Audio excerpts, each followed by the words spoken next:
ದಿನ ಸರ್ಕಾರದ ಆದೇಶದಂತೆ 16/7/2025 ನಮಸ್ತೆ ದಿನವನ್ನಾಗಿ ಆಚರಣೆ ಮಾಡೋದು ಒಂದು ಡೈರೆಕ್ಷನ್ ಇದೆ. ಆ ಪ್ರಕಾರಕ್ಕೆ ಇವತ್ತಿನ ನಮ್ಮ ಪಟ್ಟಣ ಪಂಚಾಯಿತಿಯಲ್ಲಿ ಈ ಒಂದು ದಿನಾಚರಣೆಯನ್ನು ಆಚರಣೆ ಮಾಡ್ತಾಯಿದ್ದೀವಿ. ಈ ಒಂದು ದಿನಾಚರಣೆಗೆ ನಮ್ಮ ಪಟ್ಟಣ ಪಂಚಾಯಿತಿ ವತಿಯಿಂದ ಆಗಮಿಸಿರುವ ನಮ್ಮ ಸದಸ್ಯರಾದ ಶಿವಣ್ಣ ಸರ್ ಅವರಿಗೂ ಮತ್ತು ಎಮ್ ಟಿ ರಮಣ ಸರ್ ಅವರಿಗೂ, ವಿನಯ್ ಕುಮಾರ್ ಅವರಿಗೂ ಸ್ವಾಗತವನ್ನು ಕೊಡ್ತಾ ಇದ್ದೇನೆ. ಮತ್ತು ಇದೇ ರೀತಿ ನಮ್ಮ ಇವರು ಕಾಸಪ್ರಕಾಶ್ ಅವರು ಮತ್ತು ನಮ್ಮ ಕಚೇರಿ ಅಭಿಯಂತರರು ಮತ್ತು ಹೆಲ್ತ್ ಇನ್ಸ್ಪೆಕ್ಟರು ಹಾಗೂ ನಮ್ಮ ಕಚೇರಿ ಎಲ್ಲ ಸಿಬ್ಬಂದಿ ವರ್ಗದವರು ಮತ್ತು ಹಿಂದೆ ಆಯೋಗ ಒಂದು ಸಂಘದ ಸದಸ್ಯರು ಎಲ್ಲ ಬಂದಿದ್ದಾರೆ.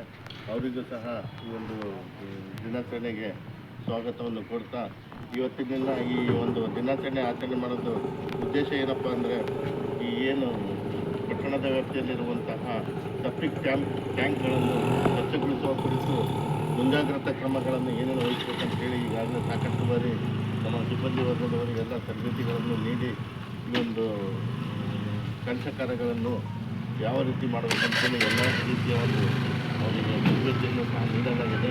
ಆ ಪ್ರಕಾರಕ್ಕೆ ನಮ್ಮ ಪಟ್ಟಣ ಪಂಚಾಯಿತಿಯಿಂದಲೂ ಸಹ ಸ್ವಚ್ಛತಾ ಕಾರ್ಯವನ್ನು ಸಹ ಕೈಗೊಳ್ತಾ ಇದ್ದೇವೆ. ಅವರಿಗೆ ಈ ಒಂದು ಸ್ವಚ್ಛತಾ ಕಾರ್ಯದಲ್ಲಿ ತೊಡಗಿರುವಂತಹ ಕಾರ್ಮಿಕರಿಗೆ ಸರ್ಕಾರದ ನಿರ್ದೇಶನದಂತೆ ಆಯುಷ್ಮಾನ್ ಕಾರ್ಡ್ ಸಹ ವಿತರಣೆಯನ್ನು ಮಾಡಲಾಗಿದೆ. ಜೀವ ವಿಮೆ ಸಹ ಅವರಿಗೆ ಅವರ ಕುಟುಂಬದ ಹೆಸರಲ್ಲಿ ಅವರ ಹೆಸರಲ್ಲಿ ಸಹ ಮಾಡಲಾಗಿದೆ. ಇದೇ ರೀತಿ ಈ ಒಂದು ಹೊಸದಾಗಿ ಇವತ್ತಿನ ದಿನ ಪಟ್ಟಣದ ವ್ಯಾಪ್ತಿಯಲ್ಲಿರುವಂತಹ ಸಿಂಧಿ ಆಯೋಗ ಸಹ ಈ ಒಂದು ಅವಕಾಶವನ್ನು ಕಲ್ಪಿಸಲು ಸರ್ಕಾರದಿಂದ ಡೈರೆಕ್ಷನ್ ಇದೆ. ಹಾಗಾಗಿ ನಮ್ಮ ಪಟ್ಟಣದಲ್ಲಿ ವ್ಯಾಪ್ತಿಯಲ್ಲಿರುವಂತಹ ಎಲ್ಲ ಸಿಂಧಿ ಆಯೋಗರು ತಮ್ಮ ಆರೋಗ್ಯದ ಹಿತದೃಷ್ಟಿಯಿಂದ ಸುರಕ್ಷಾ ದರ್ಶಿಗಳನ್ನು ಧರಿಸಬೇಕಂತೇಳಿ ಈ ಸಂದರ್ಭದಲ್ಲಿ ಹೇಳ್ತಾ, ನೀವು ಎಲ್ಲಿ ತಿಂಡಿ ಆಸೆ ಕೊಡ್ತೀರಿ ಅಲ್ಲೆಲ್ಲ ಕಡ್ಡಾಯವಾಗಿ ಹ್ಯಾಂಡ್ ಗ್ಲೌಸ್, ಮಾಸ್ಕು ಇವನ್ನೆಲ್ಲ ಹಾಕ್ಕೊಂಡು ನೀವು ಎಲ್ಲ ಮಾಡಬೇಕಾಗುತ್ತೆ. ಯಾರು ಮಾಡಿದ್ರೆ ಮತ್ತು ಸರ್ಕಾರ ಆದೇಶ ಉಲ್ಲಂಘನೆ ಮಾಡೋದಾಗುತ್ತೆ.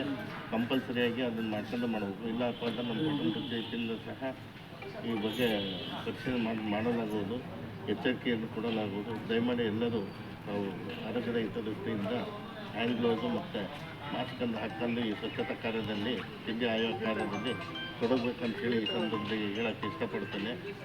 ಮತ್ತೊಂದು ಇನ್ನೊಂದು ಏನಪ್ಪ ಅಂದರೆ, ನಿಮಗೆ ಆರೋಗ್ಯದ ಹಿತದೃಷ್ಟಿಯಿಂದ ನಮ್ಮ ಪಟ್ಟಣ ಪಂಚಾಯಿತಿಯಿಂದಲೇ ನಿಮಗೆ ಆರೋಗ್ಯದ ಕಾರ್ಡ್ಗಳನ್ನು, ಆಯುಷ್ಮಾನ್ ಕಾರ್ಡ್ಗಳನ್ನು ಸಹ ನೋಂದಣಿ ಮಾಡಿ ನಿಮಗೆ ಕೊಡಲಾಗುವುದು. ನಿಮಗೂ ಮತ್ತು ನಿಮ್ಮ ಕುಟುಂಬಕ್ಕೆ ಮುಂದಿನ ದಿನಗಳಲ್ಲಿ ಸರ್ಕಾರದಿಂದ ಏನಾದರೂ ನಿಮ್ಮ ಸೌಲಭ್ಯಗಳನ್ನು ನೀಡೋಕ್ಕೆ ಡೈರೆಕ್ಷನ್ ಬಂದರೂ ಸಹ ನಿಮಗೆ ಕೊಡೋಕ್ಕೆ ಒಂದು ಅವಕಾಶ ಸಿಕ್ಕಂಗಾಗುತ್ತೆ. ಕಂಪಲ್ಸರಿಯಾಗಿ ಎಲ್ಲ ಕುಟುಂಬದ ಸದಸ್ಯರು ತಮ್ಮ ಆಯುಷ್ಮಾನ್ ಕಾರ್ಡಿಗೆ ಸಂಬಂಧಪಟ್ಟಾಗಿ ಕುಟುಂಬದ ಮಾಹಿತಿಯನ್ನು ಕೊಟ್ಟು ನೋಂದಣಿ ಮಾಡಬೇಕಂತ ಹೇಳ್ತಾ, ಈ ಕಾರ್ಯಕ್ರಮಕ್ಕೆ ಬಂದು ಎಲ್ಲರೂ ಸಹಕರಿಸಿ ಯಶಸ್ವಿಗೊಳಿಸಿದ್ದಕ್ಕಾಗಿ ಎಲ್ಲರಿಗೂ ವಂದಿಸಿ ಈ ಮಾತು ಮುಗಿಸ್ತೇನೆ.